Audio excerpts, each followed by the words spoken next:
अस्सलाम वालेकुम वरहमतुल्लाहि वबरकातुहू। आज मैं आपके साथ एक वाक़ा शेयर करने जा रहा हूँ एक सुखालर आलिम दीन और शराबी के बारे में। शराबी जिसमें अपने शराब पीने के हक में दलाइल और मंतिक और लॉजिक पेश कर रहा है। शराबी अपने शराब पीने को जस्टिफाई कर रहा है। शराबी आलिम दीन से कहता है, जनाब मुझे बताए कि अगर मैं खजूरें खाऊं तो आपको कोई एतराज़ है? आलिम दीन कहता है, बिल्कुल कोई एतराज़ नहीं। शराबी कहता है, और अगर इसके साथ कोई जड़ी बूटियां खा लूं? आलिम कहता है, कोई रुकावट नहीं। फिर शराबी कहता है, अगर मैं इनमें पानी शामिल कर लूं?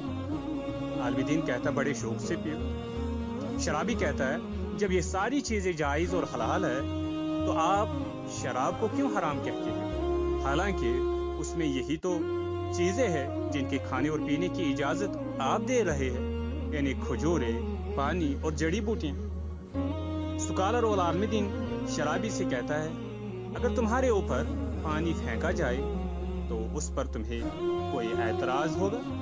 शराबी जवाब में कहता है, हरगिज कोई एतराज नहीं, पानी से क्या फर्क पड़ता है? आलिम दीन कहता है, अच्छा अगर उस पानी में मिट्टी को मिला दिया जाए तो तुम उससे मर जाओगे? शराबी कहता है, जनाब मिट्टी से मैंने किसी को मरते हुए नहीं देखा।